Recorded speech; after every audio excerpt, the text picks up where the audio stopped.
Boa noite a todos, graça e paz de Jesus Cristo para vocês. Hoje, quarta-feira, 19 horas e 30 minutos, 9 de setembro, isso mesmo, de 2020, logo depois do feriado da independência do Brasil.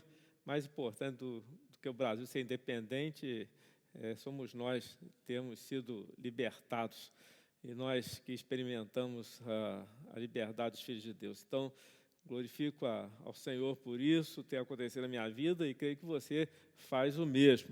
Esse mês de setembro é o mês de aniversário da Batista Central, e a gente está muito feliz.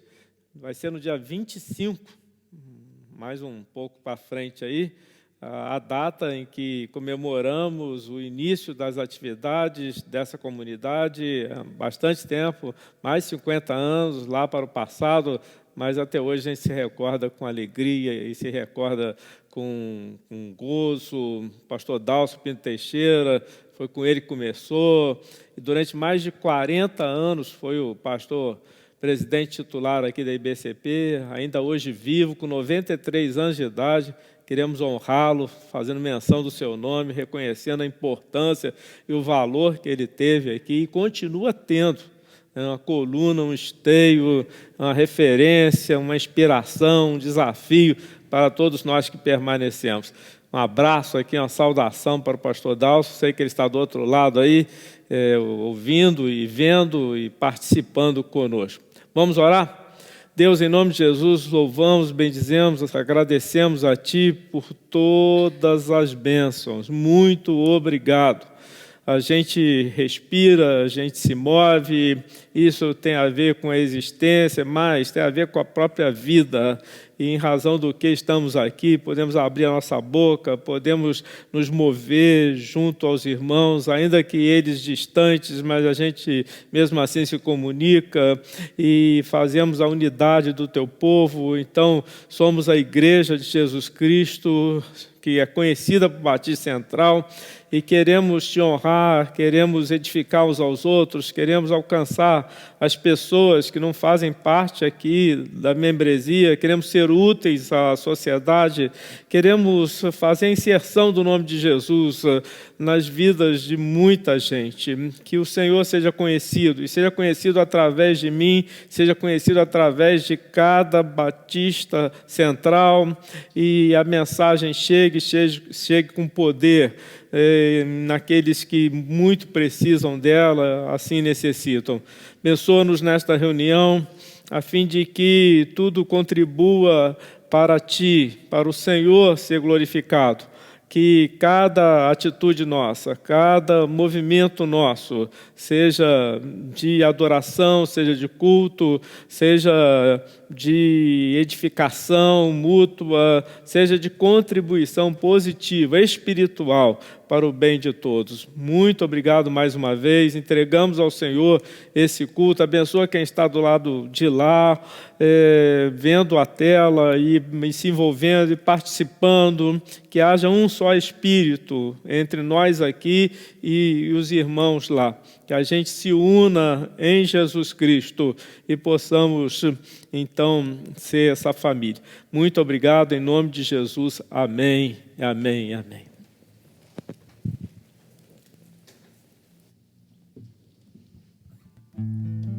Glória a Deus. A palavra de Deus diz: todas as vezes que clamarmos, seremos ouvidos.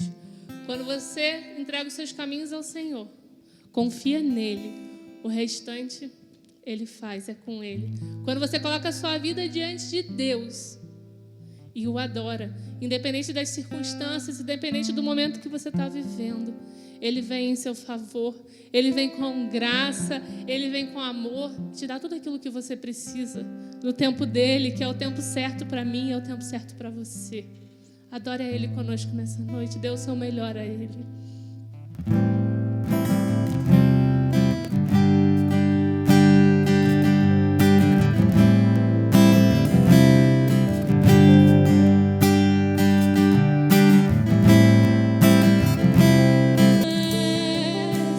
Todos dirão que és tu, sim, és tu.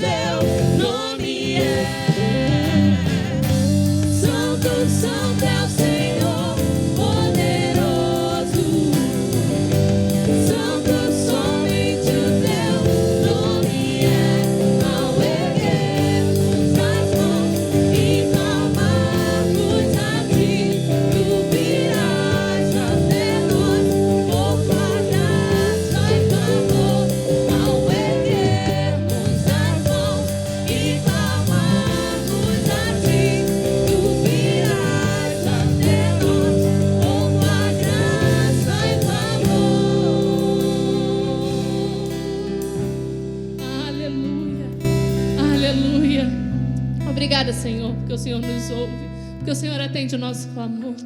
Nós te exaltamos, Deus. A palavra de Deus diz lá no Salmos 16:1: Far-me-ás conhecer a vereda da vida. Na tua presença a plenitude de alegria. Na tua destra delícias para sempre.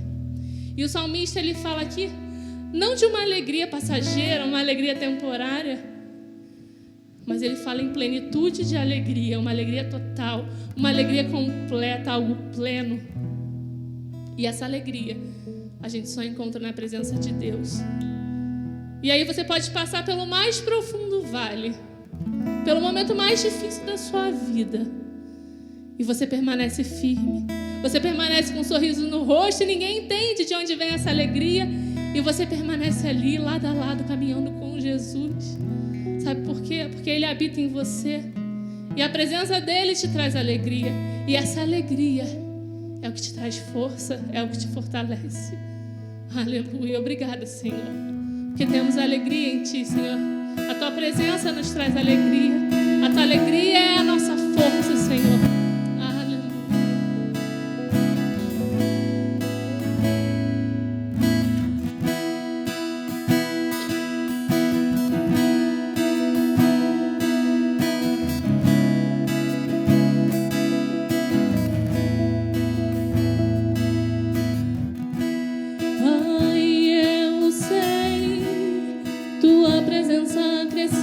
Paz, não há espaço para confusão. Pai, então, para que me preocupar com a aflição e com as dores do meu coração? Se tua presença só traz alegria, tua alegria é a minha força, tua alegria é a minha força.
Bem,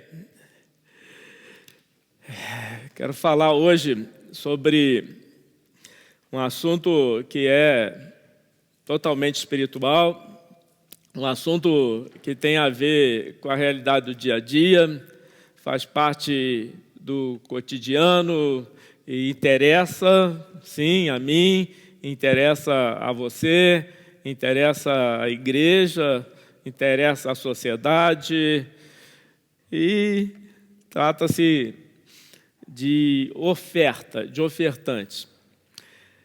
São pelo menos 4 tipos de ofertantes que existem na igreja. Ofertantes são aquelas pessoas dispostas a contribuir, dispostas a comparecer financeiramente e, dessa maneira, ajudar a causa, o reino, ajudar no sentido de que a obra de Deus seja conhecida e possa surtir efeito na comunidade e na sociedade. Bem, qual seria o primeiro tipo de ofertante na igreja? Deixe-me aqui fazer uma coisa, que é tirar esses cordões do óculos, que dessa forma eu consigo melhor me posicionar. Bem, o primeiro tipo de ofertante da igreja é o sacola furada. Bem, de onde o pastor tirou essa expressão? Vem lá de Ageu, capítulo 1, versículo 6. Quero que você abra e leia comigo. Ageu, capítulo 1, versículo 6. Onde diz assim: uma situação envolvendo o profeta de nome Ageu e o povo do Senhor. Eles estavam passando por uma experiência difícil, havia uma perda, havia uma falta, e então Ageu interpreta para eles e diz o que realmente acontecia. Então, aqui no versículo 6, capítulo 1, está assim: Ageu se dirigindo a eles: vocês semearam muito e colheram pouco, comem, mas isso não chega para matar a fome. Bebem, mas isso não dá para ficarem satisfeitos. Põem roupa, mas ninguém se aquece. E o que recebe salário, recebe-o para colocá-lo numa sacola furada. Então, sacola furada. Esse seria o primeiro tipo de ofertante. Nos dias do profeta Ageu, os israelitas estavam tão ocupados, empresariando, trabalhando, eles estavam muito assim envolvidos, ganhando dinheiro e cuidando dos seus próprios interesses, que eles não tinham tempo para Deus. Eles não tinham tempo para a obra de Deus, eles não tinham tempo para a causa de Deus, eles não tinham tempo para a manutenção e sustento da casa de Deus, o templo de Deus.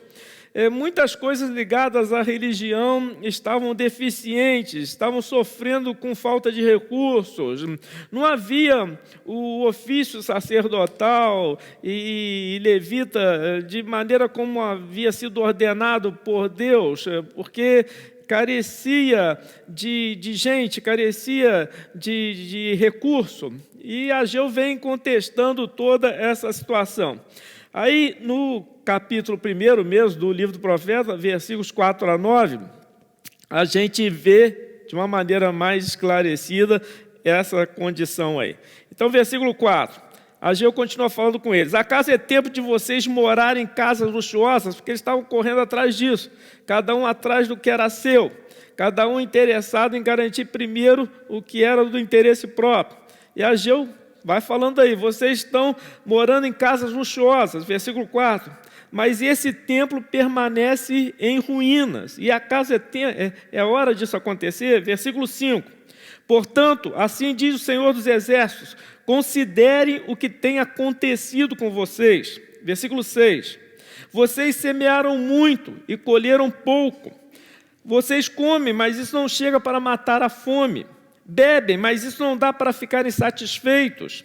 Põem roupa, mas ninguém se aquece. E o que recebe salário, recebe-o para colocá-lo numa sacola furada. Versículo 7.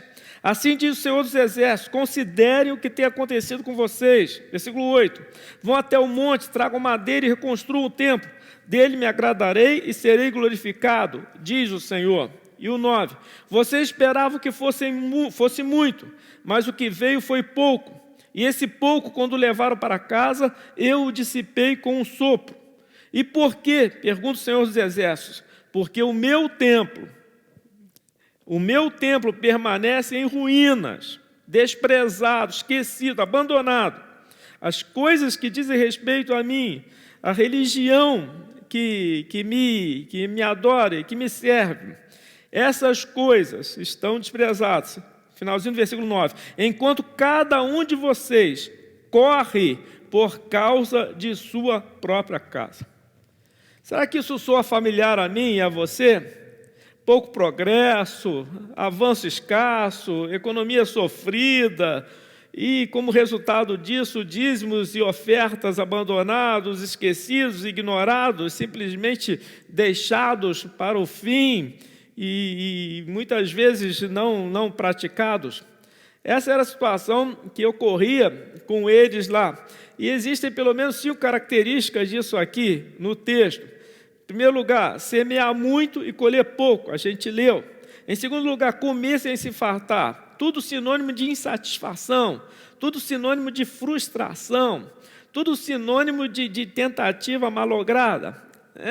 Semeia muito, trabalha muito, mas colhe pouco, come, mas não se farta, bebe, mas não se sacia, agasalha-se, mas continua sentindo frio, ou então ganha dinheiro, mas o dinheiro escapa, o dinheiro foge, o dinheiro some, e Ageu usa essa expressão aqui, né, que eu caracterizei logo de início como sendo de um tipo de ofertante. É como se pusesse uma sacola que tem furo, porque o dinheiro vaza, você não vê, não sabe para onde ele foi, o que aconteceu. O dinheiro é insuficiente para as necessidades, precisa de um gasto em razão de uma urgência, e aí não existe aquele valor, aquela importância depositada. A imagem escolhida é essa aí, sacola furada, e mais ou menos significa a falta do poder ou a perda do poder aquisitivo pelo salário corroído, ou então pela inflação dos preços que vão subindo enquanto o seu salário permanece o mesmo. Às vezes são outras circunstâncias, mas a conclusão a que muita gente chega é que o dinheiro não está dando. E não sabem muito bem explicar a razão e o motivo disso estar acontecendo. É verdade que ajuntar dinheiro numa sacola furada não é sinônimo de sabedoria. E evidentemente que as pessoas daquela época não faziam assim. Ninguém é maluco, ninguém é doido, né, de guardar dinheiro dessa forma aí.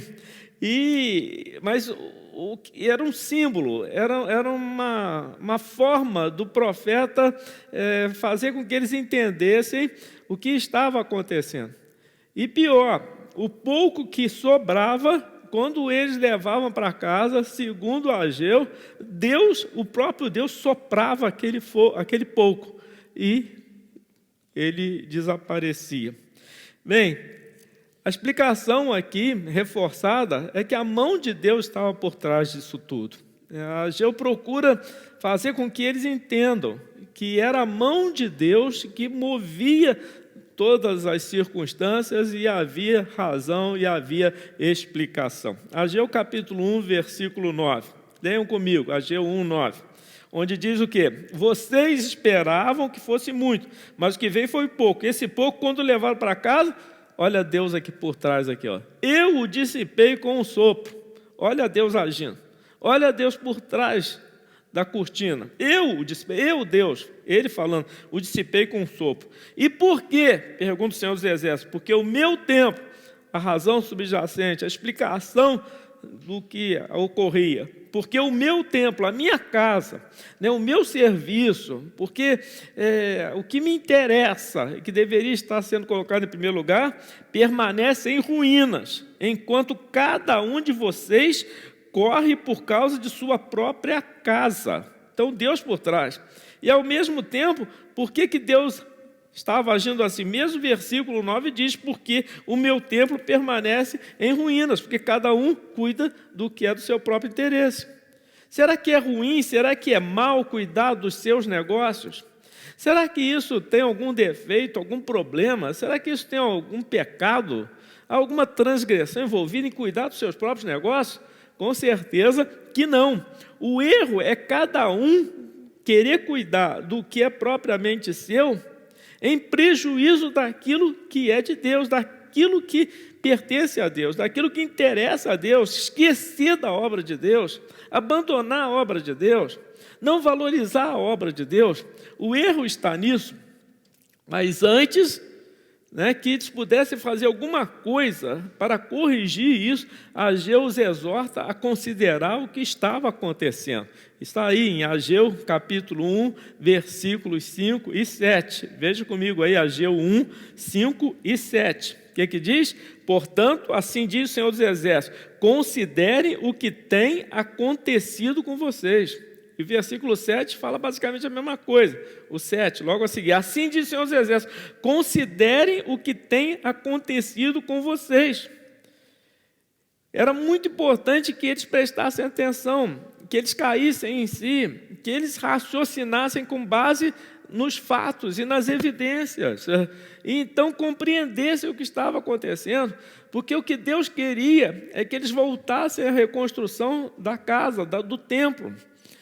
Deus queria que eles subissem ao monte, está aí no versículo 8, Ageu 1, 8. Deus queria que eles saíssem da zona do comodismo, queria que eles se movimentassem para fora dessa região. E tudo envolvia, no caso aí, um esforço e um suor que eles não queriam gastar.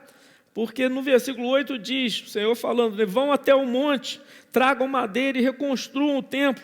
Dele me agradarei e serei glorificado, diz o Senhor. Pelo menos 3 verbos no imperativo aqui, ir, trazer e reconstruir. E ir aí significava ir subindo o monte. Não era no planalto, na planície, melhor, na planície, uma coisa fácil. Não, era necessário um esforço de ir subindo. E o esforço de trazer também a madeira. E depois o esforço de reconstruir a casa.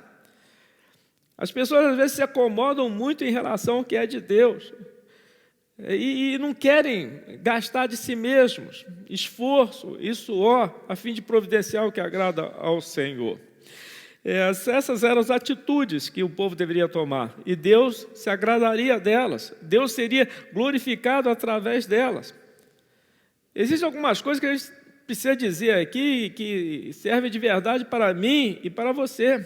Se você quiser que Deus se interesse por você e pela sua casa, então interesse-se por Ele, pela casa dele em primeiro lugar. Se você quer que Deus abençoe a sua casa, abençoe a casa dele em primeiro lugar.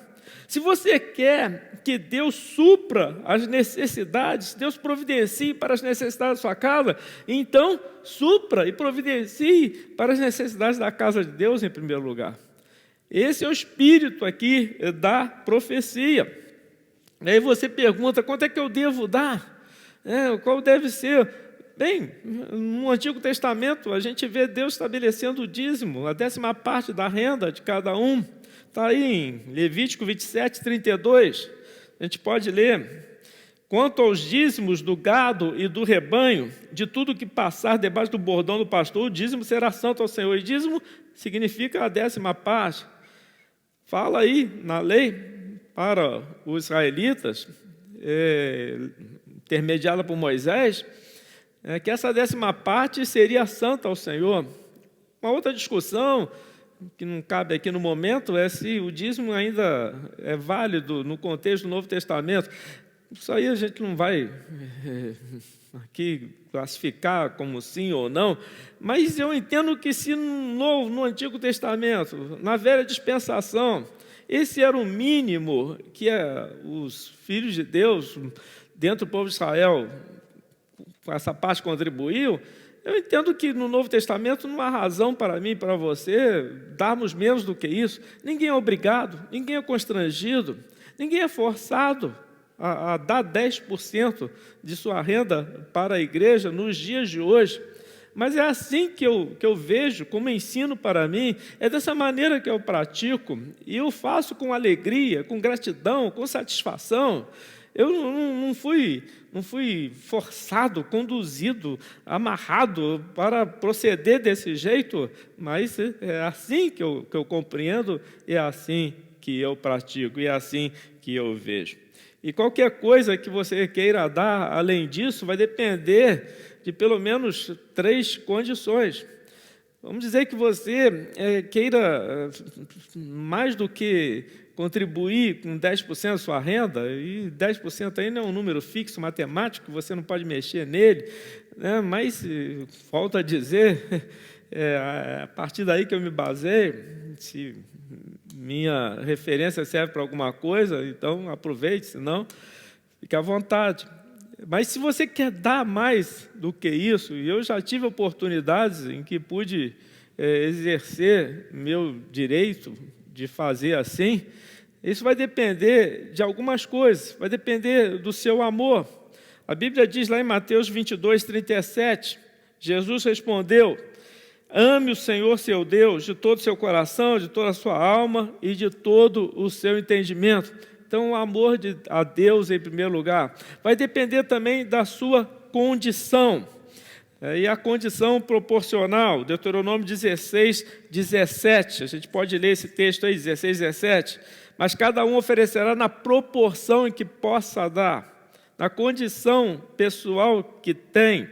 E então, proporcionalmente ao que recebe e possa dar, segundo a bênção que o Senhor, seu Deus, lhe houver concedido. E não apenas do seu amor ou da sua condição, mas isso vai depender também da sua expectativa. 2 Coríntios, capítulo 9, versículo 10, que diz assim: e Deus que dá semente ao que semeia e pão para alimento, também suprirá e aumentará as sementes e multiplicará os frutos da justiça de vocês. Quando eu dou, e dou com liberdade, dou espontaneamente, dou porque quero dar, e não porque alguém fez a minha cabeça, ou me sugestionou, ou me manipulou. Eu dou porque assim compreendo e assim desejo. Isso tem a ver com o meu amor a Deus, tem a ver com a minha condição, se eu ganho menos, se eu ganho mais, se eu posso dar menos, se eu posso dar mais. Isso tem a ver também com a minha expectativa. Quando eu creio que Deus não vai me deixar faltar, Deus não vai permitir que eu tenha ausência de qualquer bem necessário. E isso agrada ao Senhor, Ele se satisfaz com essa fé na providência dEle. E esse texto de 2 Coríntios 9:10 exemplifica bem. Agora eu quero falar do segundo tipo de ofertante da igreja. E o segundo tipo de ofertante da igreja é aquele que a gente pode chamar de jarro não vai dar. Não é no sentido de vai faltar jarro, mas vai faltar o conteúdo do jarro. Há muita gente, ou então panela vai acabar. Tipo assim, você olha para dentro do jarro e aquilo que tem nele, dentro da botija, não é suficiente. Ou então você olha para dentro da panela e aí você percebe que o conteúdo dentro da panela também não vai dar. Ou seja, se precisar de mais, não vai ter, porque vai faltar. Se o primeiro tipo de ofertante é esse, sacola furada, que em relação à obra de Deus a despreza e a inferioriza e deixa para o fim, o segundo tipo é o jarro não vai dar. Bem, por quê? Isso vem de uma história lá do livro de Reis, que conta que em meio a uma fome devastadora, Deus enviou o profeta Elias a uma cidade chamada Sarepta, e lá tinha uma viúva. E Deus ordenou essa viúva, através do profeta, aliás, até mesmo preparou-a antes, mas ela ainda assim foi surpreendida, a fim de que sustentasse o profeta.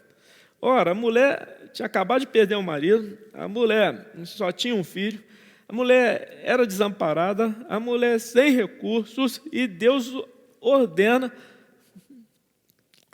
que ela sustente, alimente o profeta.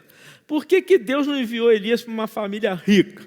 Uma família que tinha condição, que tinha recurso, que tinha dinheiro, que tinha bens para sustentar o profeta.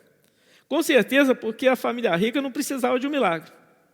Mas aquela viúva ali de Sarepta, ela sim necessitava. E quando Elias pediu a ela que lhe desse de comer, veja aí, 1 Reis 17:12. Abra lá, 1 Reis 17:12. Ela respondeu o quê? tão certo como vive o Senhor seu Deus, não tenho nenhum pão assado. Tenho apenas, reparem isso aí, tenho apenas um punhado de farinha numa panela. Ou seja, um punhado de farinha, pouca coisa, numa panela. E um pouco de azeite num jarro. E, como você pode ver, apanhei 2 pedaços de lenha e vou preparar esse resto de comida para mim e para o meu filho.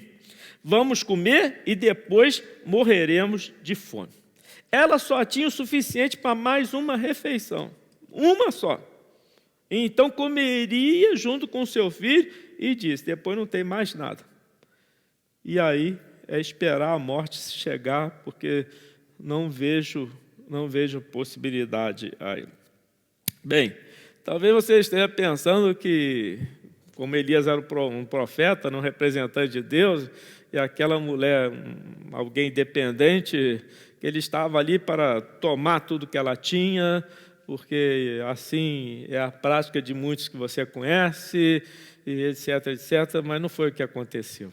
Na verdade, aquele momento ali foi o da maior e da melhor experiência que ela teve praticamente em toda a sua vida. Ela estava prestes a entrar nesse ambiente, nesse território do milagre, mas antes, da mesma maneira como aquele povo lá de Ageu, a quem ele falava, precisava considerar, precisava analisar, precisava notar o que estava acontecendo. E Ageu dizia para eles, considerem o que está acontecendo, pensem na situação de vocês, analisem, busquem a razão disso está funcionando desse jeito, essa economia sofrida aí, esse avanço devagar demais. Então aqui, essa mulher também tinha alguma coisa que fazer. O que ela tinha que fazer? Ela tinha que superar o medo de dar. E o medo de dar diante da escassez, perante a quase ausência de recursos. Por que ela tinha medo? A gente vê que Elias diz para ela, não tenha medo. Olha aí, 1 Reis 17, versículos 13 e 14. O que diz o versículo 13? Elias dizendo para ela, Elias disse a ela, não tenha medo. A mulher estava com medo. Medo de entregar aquilo que era pouco que ela tinha e então não restar coisa alguma para si e o filho. Continuando na leitura do versículo 13 aí. Vá e faça o que você disse, mas primeiro faça um pãozinho com o que você tem. Ela disse que só tinha um punhado de farinha e um bocado de azeite, mais nada. E traga-o para mim, depois prepare o resto, prepare o resto que sobrar para você e para o seu filho. Versículo 14. Porque assim diz o Senhor Deus de Israel, a farinha da panela não acabará, e o azeite do jarro não faltará, até o dia em que o Senhor fizer chover sobre a terra. Você sabe qual é o fim dessa história? O fim dessa história está lá nos versículos 15 e 16. Olha aí, vamos ler aí, versículos 15 e 16. A viúva foi e fez segundo a palavra de Elias. Assim comeram ele, Elias, o profeta, ela, a viúva, e a sua casa, o filho, durante muitos dias. Versículo 16. A farinha da panela não acabou, e o azeite do jarro não faltou, segundo a palavra do Senhor, anunciada por meio de Elias. Sabe o que aconteceu? Dia após dia, ela punha a colher no interior da panela e tirava a farinha. Dia após dia, ela punha a colher dentro do jarro e tirava de lá o azeite. E quanto mais ela precisava e mais ela fazia, mais farinha tinha, mais azeite também. Aquela mulher descobriu que quando a gente obedece à palavra de Deus, sempre há provisão para as nossas necessidades. O que nós somos? Será que nós somos um ofertante do tipo jarro não vai dar, panela vai acabar? No sentido de o que tem dentro do jarro não vai dar, vai dar um pouquinho para agora e depois não vai dar mais, não vai dar para mim, não vai dar para minha casa, não vai dar para minha família. Nós somos aqueles que olham para a panela, para a despensa e pensam assim, como é que vai ser? Amanhã, será que vou ter o que comer? É claro que isso aí é simbolismo e pode ser que a gente esteja pensando até em outras coisas, esteja pensando no dinheiro no bolso, esteja pensando na conta bancária, esteja pensando no compromisso que vai vencer amanhã, no boleto de pagamento do plano de saúde, e a gente já fica calculando, fazendo matemática e pensando como é que vai ser, como é que vai ser, como é que vai ser, como é que vai ser. Será que a gente tem medo de abrir mão, né, do que a gente possui, ainda que pouco, pensando que não vamos ter o suficiente? Será que na hora de priorizar o reino de Deus, priorizar a obra de Deus, isso aí é uma questão pessoal, que vem pelo movimento do Espírito Santo dentro de você, não é pastor que sugere, não é líder evangélico que tem que impor pensamento, não é isso, não aceite tal coisa. Mas, à medida que você vai ouvindo, confira nas Escrituras se é assim mesmo, e ore a Deus para que o Senhor mova você. Jamais e nunca fiz isso, de funcionar aqui como alguém que vai levando os outros sem reflexão, sem raciocínio. Vocês me conhecem e conhecem tantos outros que são como eu, sabem como a gente age. E é dessa maneira que pensamos. Não tenha medo de abrir mão daquilo que você tem como pouco, quando o Senhor lhe pede, não o pastor ou o líder, mas quando o Senhor lhe pede para oferecer, com medo, com receio de que vai faltar. Não faça isso. Você nunca pode dar mais do que Deus a você. E existe uma promessa nas Escrituras, em Lucas 6, 38, quero que você leia comigo lá, Lucas capítulo 6, versículo 38, onde o Senhor Jesus diz assim: deem e lhe será dado, boa medida, prensada, sacudida e transbordante será dada a vocês, porque com a medida com que tiverem medido, vocês serão medidos também. É isso. Serve para uma análise, serve para um exame. Que tipo de ofertante eu sou? Será que eu sou o tipo sacola furada? Será que eu sou aquele tipo que vive apertado e se desculpando que não tem dinheiro para isso, não tem para aquilo, muito menos para contribuir para o reino de Deus? Mas será que você tem considerado o que está acontecendo? Você tem pensado nos motivos e nas razões para as coisas estarem sendo dessa maneira? Parece que o dinheiro sai por um furo, né? Então, mas qual o motivo, qual a razão? Considere, pense, vá para a presença de Deus, examine isso à luz das Escrituras e da comunhão com o Senhor. Ou às vezes você é um jarro, tipo, não vai dar e vai faltar. Uma panela, tipo, vai acabar. Será que não é o medo de abrir mão do pouco? Quando Deus lhe fala assim, volta a dizer aqui, não eu, o pastor, qualquer, mas quando Deus, o Espírito do Senhor, lhe move nessa direção, quando Deus fala para dar, e aí você há de experimentar o suprimento abundante que Ele tem para a sua vida. Amém? Eu quero continuar esse tema na próxima quarta-feira da semana que vem, falando sobre os 2 outros tipos de ofertante que a gente encontra nas Sagradas Escrituras. Vamos orar então? Falar com Deus antes de terminarmos esse culto? Pai, eu agradeço de todo o meu coração, porque sempre há revelação que vem por meio do Teu Espírito, sempre há palavra viva, não morta, para a gente nela meditar. Eu quero que o Senhor ministre antes e primeiro a mim, que o Senhor me ensine, me instrua, que o Senhor me corrija, que o Senhor me discipline, que o Senhor possa ajustar tudo em mim, no que tem a ver com esse tema das ofertas, das contribuições. Eu quero agradar a Ti plenamente e quero transmitir ao povo que me deste para conduzir, eu quero transmitir verdade, eu quero transmitir transparência, eu quero transmitir integridade, eu quero transmitir liberdade, eu quero transmitir aquilo que realmente satisfaz a Ti. Ó Deus, que a gente tenha sempre um espírito voluntário, um espírito generoso, um espírito que é guiado pelo Teu próprio exemplo, Tua própria referência, Tua história, contada dos evangelhos, que a gente possa seguir assim, avançar e sermos instrumentos para Tu ministrar suficiência e provisão a quem quer que tenha necessidade. É assim que eu oro. Eu oro para que isso seja uma bênção aqui na Batista Central. Isso é o assunto, o tema, o ensino da Tua palavra acerca de dinheiro.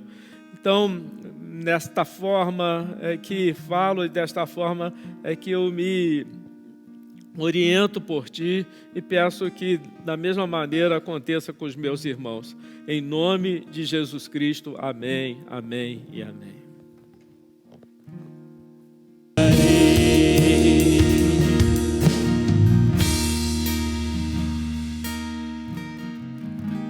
Estamos encerrando mais uma reunião, mais um culto.